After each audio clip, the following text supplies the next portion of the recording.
The Gauteng Education Department has ordered all schools in the province to immediately suspend the sale of food on and around their premises until further notice.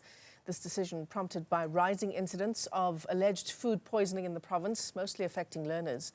Just this week, 110 pupils from Tamaho Primary School in Ekurhuleni were rushed to hospital after falling ill, also from suspected foodborne illness. Schools and SGBs have been instructed to closely monitor vendors, tuck shops and other outlets selling food to learners. Schools must ensure that only food of nutritional value is sold within and near our school premises. No expired or repackaged food items are sold to learners. Any individual or business selling food to learners must comply with necessary regulations. Schools and SGBs and vendors must make sure that they familiarize themselves with provisions that we have already set out as the department. All right, let's get your reaction and some analysis on this development. We're joined this afternoon by Bheki Twala, who's the director of the Spaza Pty, and Luvuyo Mncanca is an economic commentator. To both of our guests, thanks very much indeed for your time. Bheki, I want to begin with you this afternoon. This issue of contaminated food is clearly one that is spiraling, and it's something that we're struggling to get a hold of, get control of, particularly in Gauteng, but in a number of other areas around the country as well. Is this step by government now to suspend food sales at schools the right one? No, thank you very much, Michelle, and thank you to Luvuyo as well. Good afternoon to the viewers at home. Michelle, if I can take you back to, I think it was 2017, 2018, with the listeriosis, with the food poisoning as well. We came up with a concept called the food safety awareness and the food safety workshops. You know, the problem that we're facing is that our government is reactive instead of being proactive. Announcing to say the street vendors and the mamas, they must just stop immediately without taking them into consideration in terms of taking them into confidence in terms of the challenges that we are facing. So that at the end of the day, they make sure that before the whole thing happens, what programs do they have to make sure that they prevent what is happening currently. Yeah. Now, this is why, as also as the Township Economic Commissioner saying, we've been talking to government and saying we are here in terms of the development and the growing of the township economy. We really need to make sure that we take into confidence the street vendors, the mamas in the school, to make sure that whatever that they are selling is good for consumption for our kids. But unfortunately, it fell into the dead years. But now, because this is what is happening now, they're jumping and saying they're stopping. Remember, these people that are selling are also providing food for their families.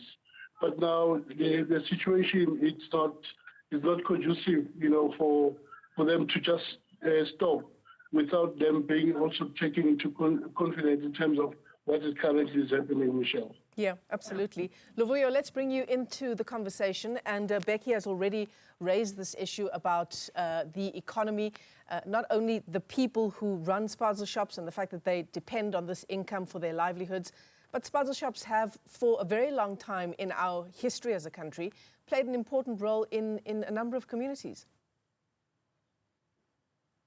Yes, good afternoon. Thank you, Michelle, and greetings to you, Bheki, as well. Yes, Spaza shops have play a pivotal role in the economy of the townships. So the challenge now with this announcement by the Gauteng government is that it has very serious implications for the people, for the vendors and people that are operating Spaza shops in the township, because what we are trying to do is to revitalize the township economy, so that because we have already as a country are facing with huge unemployment. So people in the townships are already trying their best within their means to provide for their families, starting their own businesses.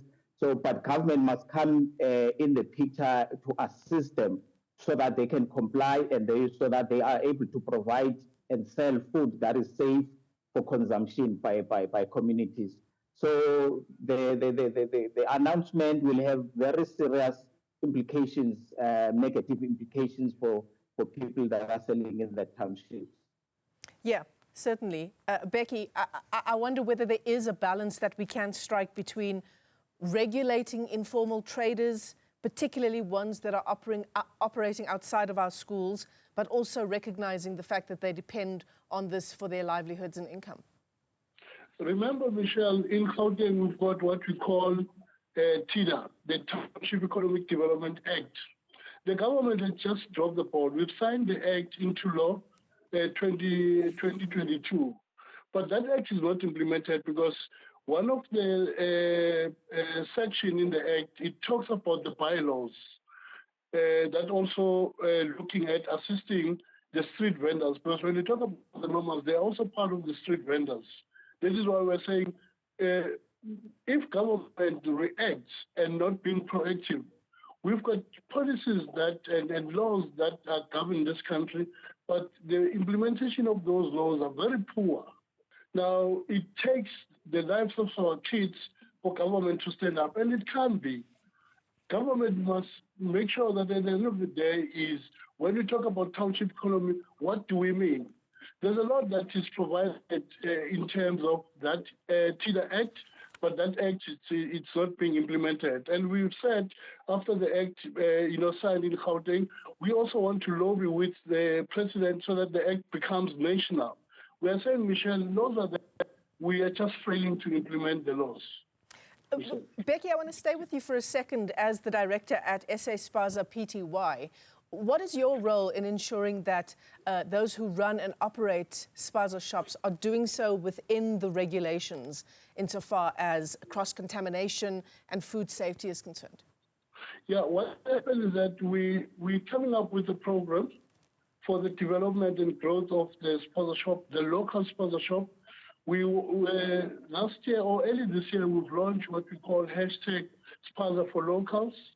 We're encouraging people to join us in terms of taking them through how to properly run a Spaza shop.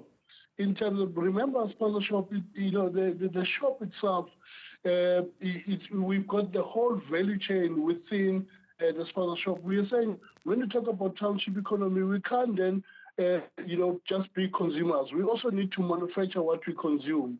Now, we are saying, let's create a space for the local products, making sure that you find local products in the Spaza shops.